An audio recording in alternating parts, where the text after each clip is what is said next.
Before the beast, the common people could ascend and reach immortality through the adoration of their people.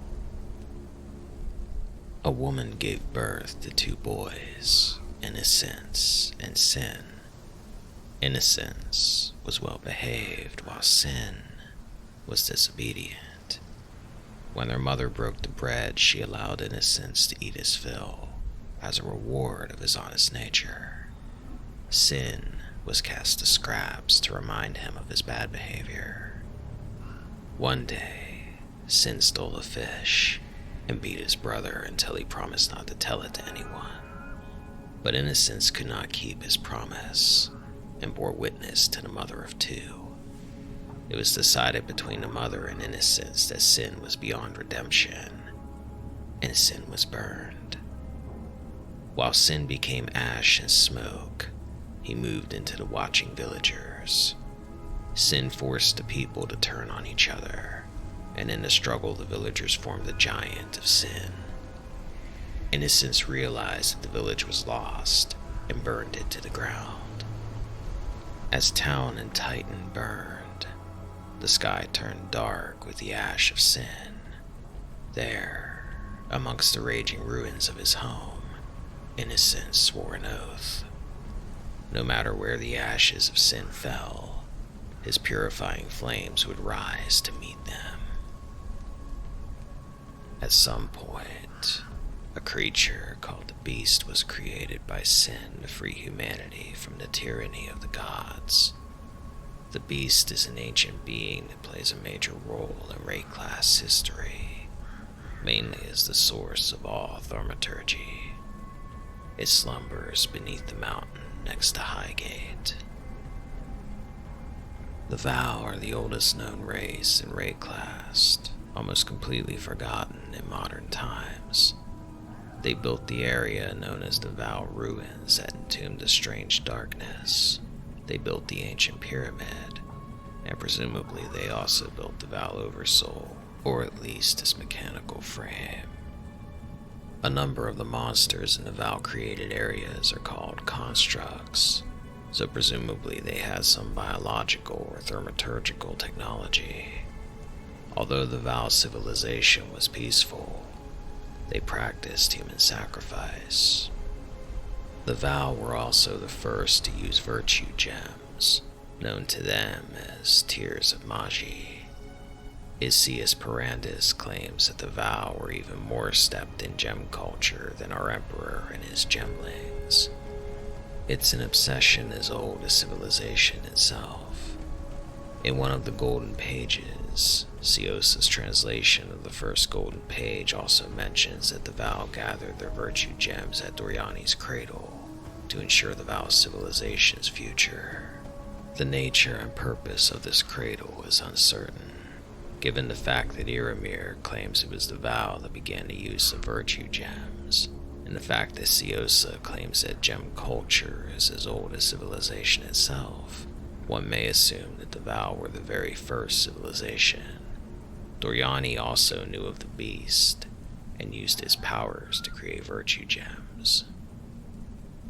The last queen of the Vaal was named Atziri, who owned fabulous treasure.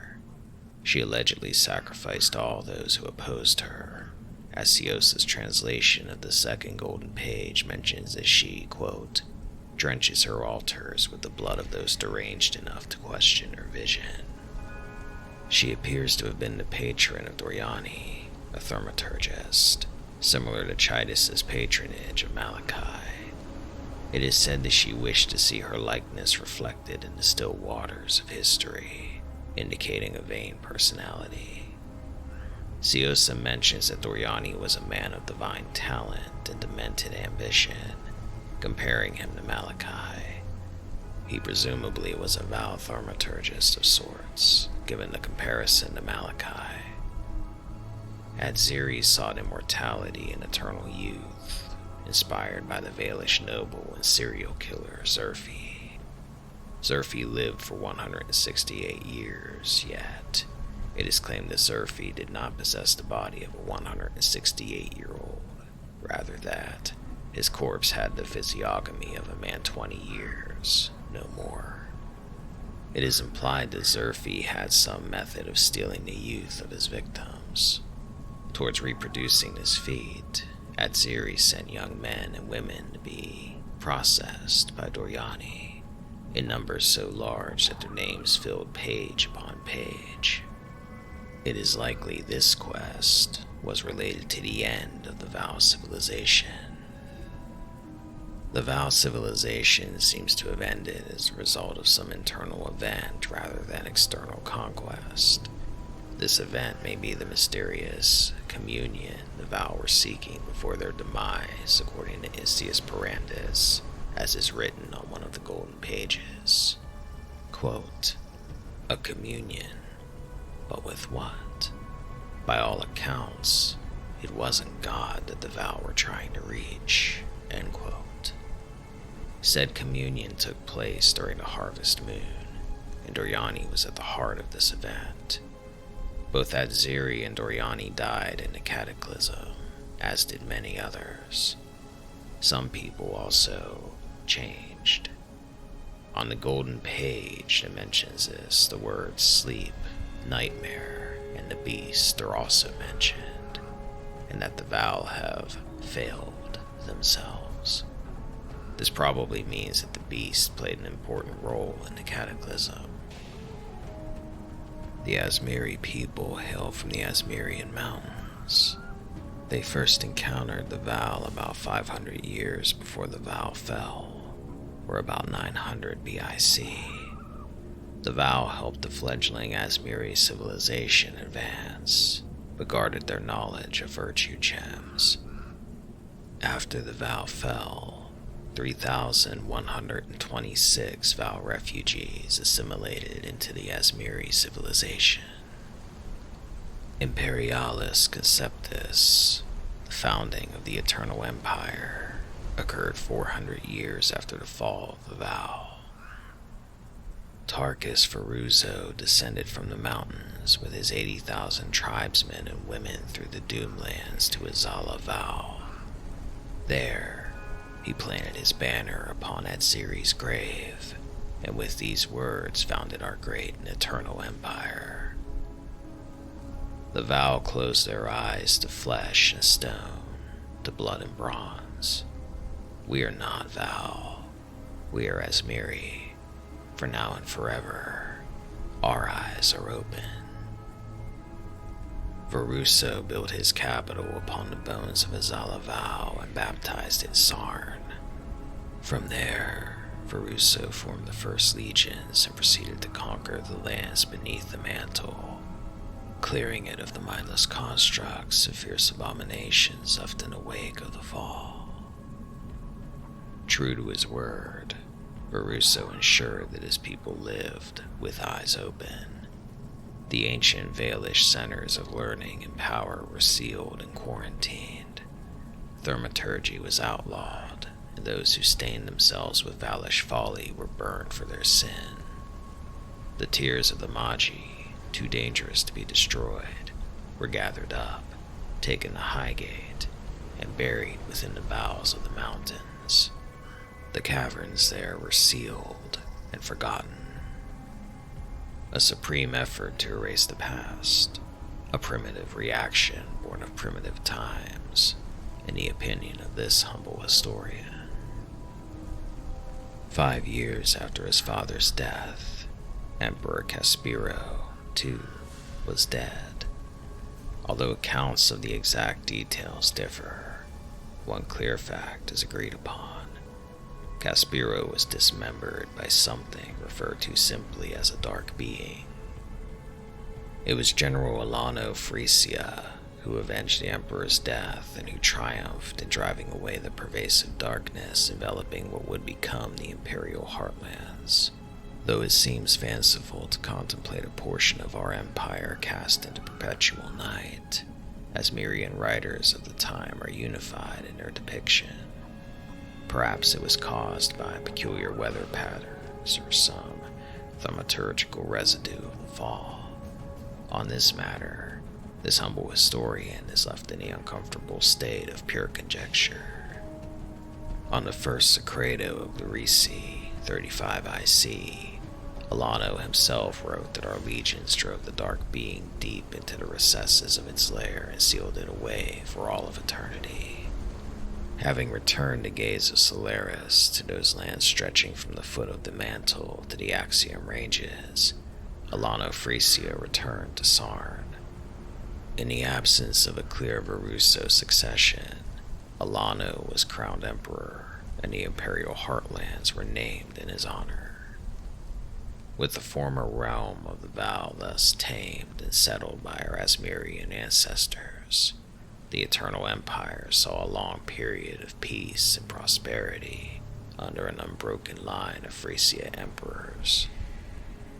To care for this empire with eyes open, a traditional vow made by the High Templar upon the coronation of an eternal emperor. For the next several decades, the Phrecia family passed down their rule to their kin through generations of inbreeding. The last of the Phrecian rulers was Azaro. Described as a madman, Azaro was unable to produce an heir, likely due to generations of inbreeding rendering him impotent. Pondering how to best choose his successor, Azaro discovered an obscure tome detailing the tradition of Azmerian ascendancy. It was from his reading where Azaro came up with the idea of the labyrinth, using it as a way to decide who the next emperor will be. He declared the first person to complete the labyrinth will be crowned the next emperor of the Eternal Empire. Chitus, a member of the Perandus family, one of the most powerful and influential merchant families in the Empire, saw this as an opportunity to have a Perandus seize the throne, a better outcome for the Empire compared to Azaro's continued rule, or a lowly commoner who may pass through the labyrinth through blind luck. Chitus prepared himself for the day he would face the labyrinth. He not only trained himself, but with the help of his uncle Gadiro, he schemed and bribed his way into obtaining every advantage he could, buying schematics of the labyrinth during its construction, hiring servants to plant provisions for his use, and killing anyone who could compromise his rule as emperor. Chitus succeeded in passing the labyrinth, and on the first Caso of Arusi, 1319 IC, Azaro gave up his throne to Chitus. Chitus's first decree as emperor was to imprison Azaro in his own labyrinth for the rest of his life. At some point in the Empire's history, there was a thaumaturgist named Maligaro. Maligaro's research centered on virtue gems and how their qualities might be transferred to humans. His main technique was to inject the essence of a gem via a device called Maligaro's spike, although it never seemed to work terribly well. Apart from the spike, Maligaro created elementals and a mysterious darkness that covered the land. At the end of his life, he created the baleful gem, either a synthetic virtue gem or a corrupted one, for an unknown purpose.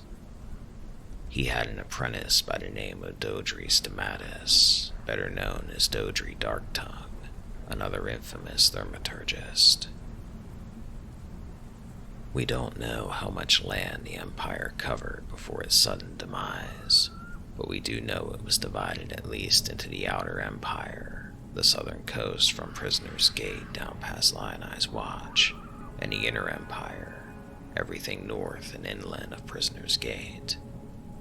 The Empire's capital at that time was Sarn, and despite the centuries of neglect, the remaining architecture suggests the Empire was fairly prosperous. The Emperor at the time was Chitus, although we don't know much about him beyond his ignorance of the forces that would destroy him. While the Empire's citizens were Azmeri, the slaves were of other races, including the Ezomytes, Maraketh, and Karui. It seems these other races were not native to Wraeclast, or at least not the part of Wraeclast covered by the Empire, but were separate contemporary civilizations. At the time, the leading thaumaturgist was Malachi. Like Maligaro, he experimented with virtue gems, but unlike Maligaro, he just surgically implanted them into his test subjects, and his efforts met with far more success than Maligaro's. Malachi had slaves mining virtue gems and thaumatic sulfite, and a supply of test subjects from the Emperor. The results of this surgical process were known as gemlings. Emperor Chitus said, "Those glorious gems have brought us within spitting distance of godhood, and the Empire's defenses included at least one gemling legion." Malachi's most famous creation, however, was known as the Gemling Queen. She was originally a favorite of Emperor Chitus named Diala, but annoyed him and was given to Malachi to experiment on. She fell in love with him, and he reshaped her into a most impressive gemling. Meanwhile, outside the Imperial Court and thaumaturgist laboratories, discontent grew. A movement named the Purity Rebellion sought to overthrow Emperor Chitus and destroy the thaumaturgists and their gemlings. The Purity Rebellion was led by High Templar Voll, the overall leader, Victario, the people's poet, Lord Mayor Ondar of Sarn, Archbishop Joffrey of Phrecia, Governor Kastov of Stridewolf, Commander Aldous of Highgate. The Purity Rebellion sought help in many places. Victario raised support among the common citizens of the Empire, and also sought help from Thane Rigwald of Ezomyte, perhaps a vassal nation. Voll sought help from King Com of the Karui, and also from Sekhima Deshred of the Maraketh. Ezomyte was ruled by King Scoth, notorious for subduing his citizens to slavery and poverty. Thane Rigwald later killed him and led an army of clansmen into battle against Gaius Centauri's imperial army. It is possible that the Battle of the Bridge was part of this campaign. After Rigwald's victory, he fought alongside the Army of Purity in the Battle of Sarn. High Templar Vaal had Victario entreat Thane Rigwald of Ezomyte, knowing that a poet would fare far better than any politician in rousing the romantic Ezomytes to rebellion. Stirred by Victario's impassioned words, Rigwald mustered his blood-bound clans, and on the 3rd Fiero of Dirivi, 1333 IC, took to the fields of Glarin in open rebellion against Governor Gaius Centauri. Such was the colorful splendor of 1,000 tartans and banners that the Ezomyte uprising became known as the Bloody Flowers Rebellion. Though Centauri's gemling legionnaires slew 3 Ezomytes for every one of their own fallen, the Bloody Flowers won the day through sheer fury-driven courage. Governor Centauri fled the Sarn, only to return in Astrali with reinforcements drawn from the capital, Vestiri, and southern garrisons. Little did Centauri know that, by so weakening those forces, he was playing right into Voll's hands. Meanwhile, in the Outer Empire, King Com and a Karui war host landed on the coast. They attacked and defeated Marceus Lioneye's Eternal Legion, stationed at Lioneye's watch. In a man-to-man fight on open ground, a gemling legion would have slaughtered Com's Karui warriors like so many pigs in a pen. But Com had no intention of engaging Lioneye in a fair fight. By absorbing some heavy losses and feigning a chaotic retreat, Com drew Marceus into ordering his gemlings to abandon their tower shields so that they might pursue and rout the fleeing Karui. It was not out of recklessness that Lioneye plucked such a decision, but from experience-born confidence that the Karui did not have archers. Traditionally, Karui warriors are forbidden from using projectile weapons of any kind. What Lioneye understandably overlooked was that this sacred prohibition did not extend to women. At her uncle's behest, Hyri had traveled to Thebris and studied archery with Voll's finest military tutors. When the legionnaires shed protection in favor of mobility, Hyri and her bowwomen broke cover and rained death upon the gemlings from the cliffs above. A valiant Marceus Lioneye gathered his surviving legionnaires for a final stand within the walls of Lioneye's watch. Com honored his bravery by wearing Marceus's jeweled head upon his belt from that day on. Having secured a safe harbor for landing reinforcements, Com continued his conquest of the coast, slaughtering the Eternal Citizens and clearing the way for the first ever settlement of Karui on the Wraeclastian mainland. The Empire's second line of defense was a thaumaturgist named Shavronne, from a group of people or a location known as Umbra. When she realized Lioneye would fall to Com, Shavronne raced to the next defensible structure up the coast, Axiom Prison. She tricked or convinced the warden, Brutus, into allowing her to make him into a superhuman monster, capable of defeating the Karui. Brutus killed Shavronne after the transformation, but was never defeated by the Karui, although we don't know if they even bothered attacking Axiom Prison. Although Karui carvings are found beyond Axiom Prison in the coves, they might not have traveled there via Axiom. Since the Karui possessed canoe technology, they may have just traveled by sea up the coast.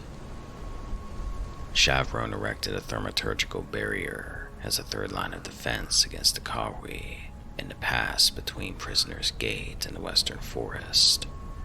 Whether they tried to break through it and failed, or whether they never bothered trying, the Karui ceased their advance when they reached Siren Song Cove. After their victory, the Karui seized the coast of Wraeclast, massacring the Imperial citizens who lived there and founding their own settlements. They also blockaded Oriath, preventing any trade or correspondence from reaching the island, and may have been planning to invade. However, any plans the Karui may have had were interrupted when they were struck by the Cataclysm, resulting in social unrest, raising of undead, and twisting of the wildlife. The Karui endured the Cataclysm better than most of the inhabitants of Wraeclast. Still, their settlements were decimated, and their morale broken by the series of calamities that beset them. Com himself was eventually corrupted, going underground with a group of warriors. Down there, he saw a vision of Tukohama, the Karui god of war, that told him to kill the warriors because everyone who stepped on Wraeclast was cursed. He did so, and lost the last shred of humanity that remained in him. His niece Hyri led the remaining 500 Karui families back to the Karui homeland of the Gamakanwi. In return for her military support in the rebellion, Voll promised Sakima Deshret the return of the Maraketh grazing lands stolen during the Imperial conquest of the Vestiri Plains. The Red Sakima agreed on one condition, that she might have Hector Titusius' skin with which to fashion a Roa saddle. To this end, Voll and Deshret engineered a trap for General Titusius and his Vestiri Legion. The Maraketh had long been able to predict the comings and goings of the vast and vicious dust storms that constantly plagued the plains. Deshret located one such fledgling maelstrom within a day's march of Titusius' camp. For his part, Voll identified a number of Imperial spies amongst the Maraketh and fed them false information regarding a potential tribal uprising. Taking the bait, Titusius and his Gemling legion surrounded the supplied location thus placing himself squarely in the path of Deshret's dust storm. On the 3rd Galvano of Vitali, 1333 IC, the tempest descended upon Titusius's legion with blinding, deafening ferocity. Deshret Sakhara, born and raised in dust and wind, swept through the legion, harvesting it like a field of ripe corn. Once storm and Maraketh fury had abated, the Vestiria legion existed only as a multitude of dust-cloaked mounds. The Red Sakima claimed their prize, and it is said that there is no more comfortable saddle in all of Vestiria than Deshret's. On the last day of Divini, 1334 IC, High Templar Voll laid siege to Sarn. Commander Aldous of Highgate soon joined him, bringing his legion and a horde of miners to bolster the Army of Purity's ranks. Thus surrounded, Emperor Chitus rallied his gemlings for a desperate defense of the capital. His efforts were cut short by Lord Mayor Ondar, who, on the second Caso of Devery, stabbed Chitus on the steps of the Scepter of God with a poisoned blade. Ondar, however, failed to escape with his life, as he was split in two by Chitus's axe before he succumbed to the poison. Yet despite their desperate efforts, Chitus's mourners were unable to save their city. Faced with Victorio's uprisings in the slums, docks, and warehouse districts, and constant attacks from without, Lord Kaidiro Perandus met with Voll on the first Sacrato of Phreci, and offered Sarn's unconditional surrender.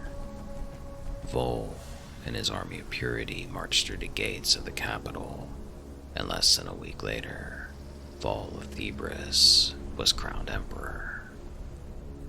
We don't know whether the rebellion itself fatally wounded the empire or just injured it, but under Voll's leadership it declined rapidly.